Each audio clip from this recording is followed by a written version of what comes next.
Boa tarde, candidato. Muito obrigado pela entrevista.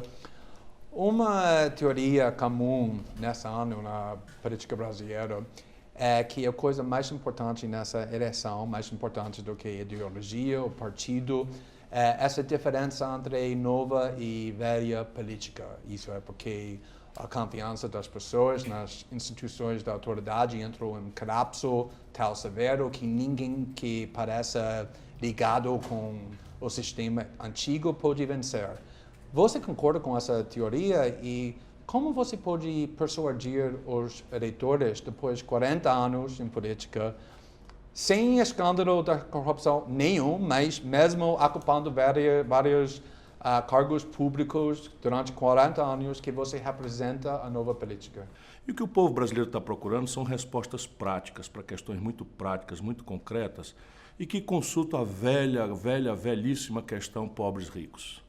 Essa é a grande questão. Não que a gente precise opor necessariamente, mas o pacto distributivo no Brasil, o conflito distributivo no Brasil é o centro do debate. E aí a direita mais reacionária, mais fisiológica, mais clientelista, fica fazendo adjetivos para sair desta grande questão. Mas o atual líder das pesquisas, sem contar Lula, é Jair Bolsonaro, que não tem muitos programas específicos, mas para mim ele tem muitas semelhanças com Trump e Brexit e muitos partidos extremistas na Europa que estão crescendo rapidamente. O principal apelo é que eles estão ameaçando ou prometendo destruir totalmente o sistema político que o povo odeia. Você acha que esse sentimento também é significativo aqui no Brasil? E você é um político que vai mais proteger o sistema político ou vai ajudar a destruí-lo? Não, o sistema político brasileiro precisa ser destruído e criado um novo, porém politicamente. A linguagem da democracia é a política. Bolsonaro é deputado no Brasil há 28 anos. O mandato no Brasil são 4 anos, ele tem 7 mandatos. E a origem desses mandatos é o Rio de Janeiro, que é o epicentro da corrupção no Brasil. O governador preso, o presidente da Assembleia preso, o Eduardo Cunha, que foi presidente da Câmara, preso, e ele sempre foi aliado dessa gente toda. Então o Bolsonaro interpreta um personagem.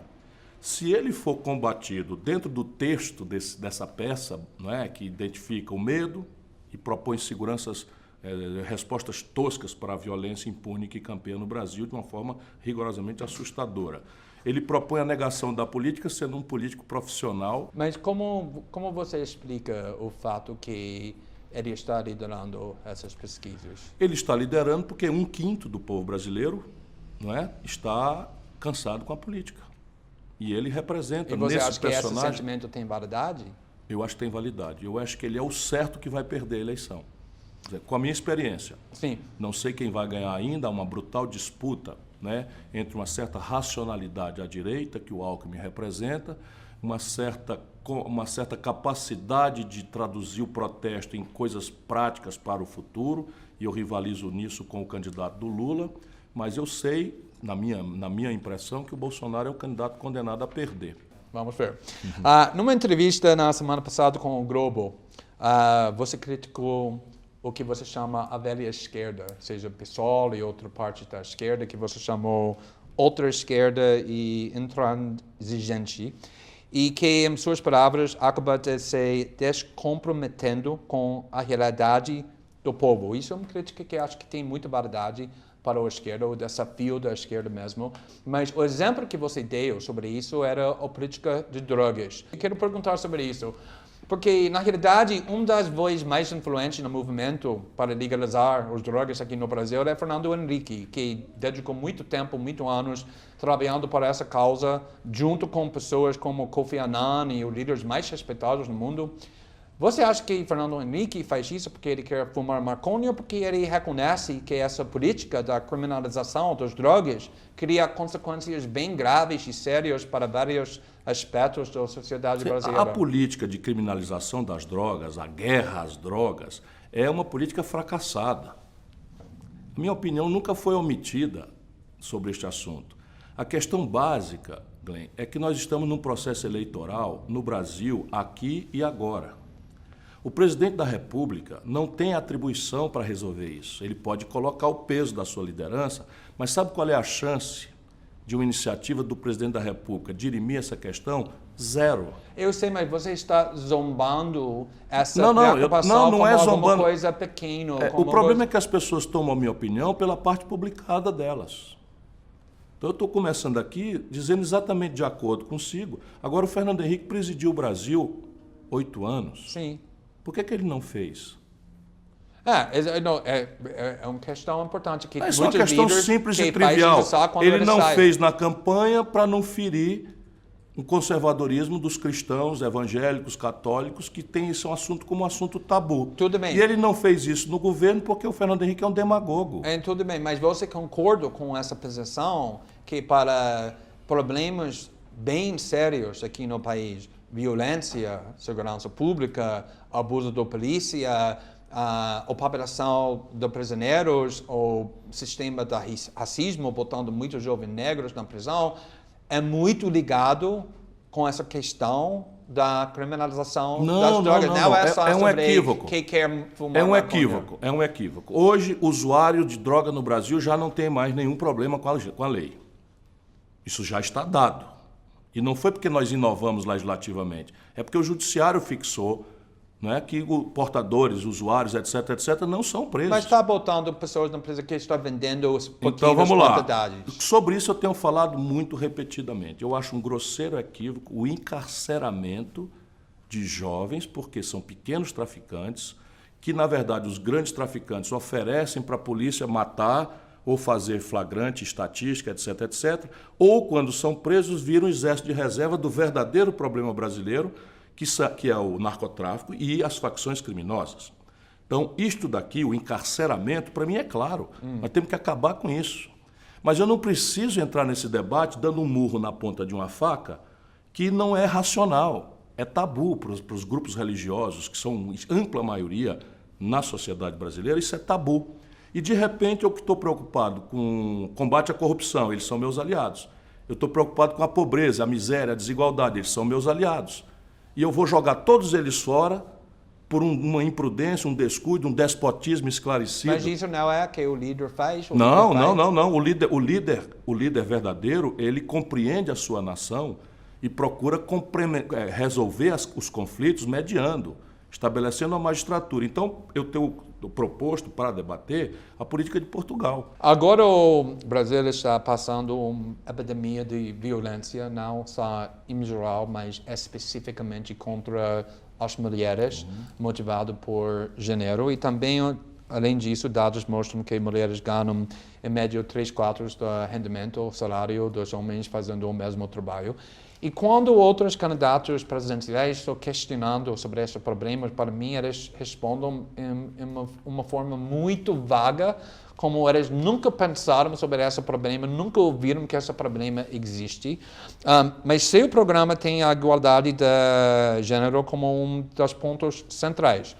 Mas gostaria de saber quais políticos especificamente você vai implementar. A desigualdade de salário já é ilegal. O Brasil é signatário da convenção da OIT, que determina o salário igual para a mesma jornada de trabalho. Está acontecendo o mesmo. Está acontecendo. Então, trata-se de enforcement. E quem faz esse enforcement é o Ministério do Trabalho. A fiscalização comigo é assim, vai pagar salário igual, e isso é sim tarefa do Estado promover. Ao contrário do que diz o Alckmin, o Bolsonaro e outros liberaloides vai pressionar as empresas, mas você acha que... Fiscalizar e multar. Mais do que pressionar, fiscalizar e multar, porque isto é ilegal. Já não tenho a mesma segurança do que fazer para especificamente olhar, sob o ponto de vista de gênero, para o crime contra as mulheres. É uma tendência assustadora que está acontecendo no Brasil, mas é uma tendência ainda, não são números absolutos tão graves quanto o morticínio de jovens, pouco importa o gênero aqui, mas são quase sempre homens, né?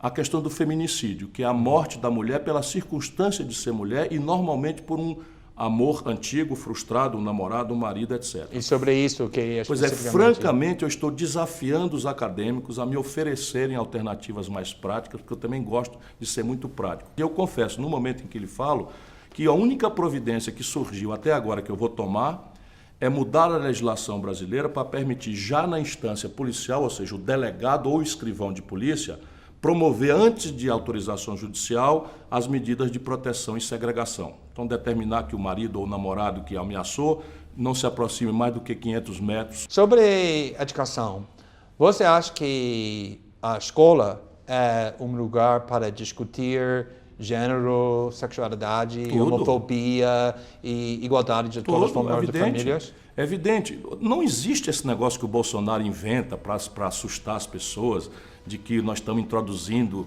uma cartilha de manual, cartilha de ensinar a criança a ser homossexual. Isso tudo é uma brutal canalice, né? Nunca houve isso. O que nós precisamos fazer é que a escola seja um lugar que informe de forma iluminista as coisas da vida. Não para fazer cabeça disso ou daquilo, mas introduzir a ideia da diferença, da tolerância. Isso é absolutamente imperativo. A rigor, para não ficar numa proposta que parece de longo prazo para um assunto tormentoso, só vamos enfrentar o problema da violência contra a mulher, que eu não soube responder com devida ênfase, porque sou honesto, né? Se nós criarmos um jovem, uma criança, uma humanidade diferente. Não é? Sim. E isso se faz na escola. Para concluir, quero perguntar um pouco sobre Lula e Lava Jato, porque não pode entrevistar ninguém neste país sem perguntando sobre isso. Sim. Você tem sido, para mim, bem consistente sobre sua opinião sobre o caso criminal de Lula. Se não me engano, você acredita, por um lado, que faltam evidências suficientes para justificar a condenação de Lula, mas, por outro lado, você acha que é louco para olhar como Lula como uma vítima da judiciário com motivos políticos, tá certo? Perfeito. Veja bem, deixa eu explicar. Tá. Então, se o paciente se sente vítima de uma trama golpista, marginal à lei, envolvendo organicamente o judiciário, na América Latina, você denuncia e vai para o exílio, vai para a embaixada, levanta o povo. Não, a opção do Lula, pessoalmente, foi recorrer. O recurso supõe a crença no sistema. Portanto, não dá esquizofrenicamente para eu dizer que o judiciário está numa trama golpista e eu recorro a esse judiciário esperando que ele considere o meu recurso. Você acha que tem evidência suficiente para falar que o Geraldo Alckmin é corrupto? Na tarefa de um homem de Estado, há duas responsabilidades: não roubar e não deixar roubar. Eu acho que ele clara e lucidamente deixa roubar. Então ele é corrupto, na sua opinião? Você afirma isso, porque para mim é muito duro afirmar, porque é um velho amigo. Mas que ele deixa roubar, não tenho a menor dúvida. Mas você estava criticando o Lula muito duramente o último ano também. Eu duvido que você encontre uma crítica pessoal ao Lula. Eu critico o comportamento. Isso é uma fraude. As pessoas precisam entender, porque eu conheço o povo. O povo brasileiro tem uma gratidão, tem ódio, muitos têm ódio, mas um povo mais pobre, mais humilde, tem uma gratidão, um respeito, um carinho pelo Lula. E o que eles estão fazendo com isso? Eles estão incitando essa população com uma mentira de que o Lula vai ser candidato, mexendo com tudo quanto é de chicana jurídica, para chegar lá na frente e criar uma comoção e o Lula indicar uma nova Dilma, uma pessoa que não tem liderança, que não tem experiência, que acabou de perder. Espera um pouquinho, se isso der certo, não dá certo. Sabe por quê? Porque se é um presidente desse tamanho, que vai passar para a sociedade a necessidade de sair de Brasília em hora de tensão e consultar o Lula no presídio em Curitiba. Isso destrói um país. Não é possível. Isso é crítica ao Lula? Isso é crítica política. Então, candidato, mais uma vez, muito obrigado pela entrevista. Muito obrigado. Eu disse a você em off e vou dizer em on.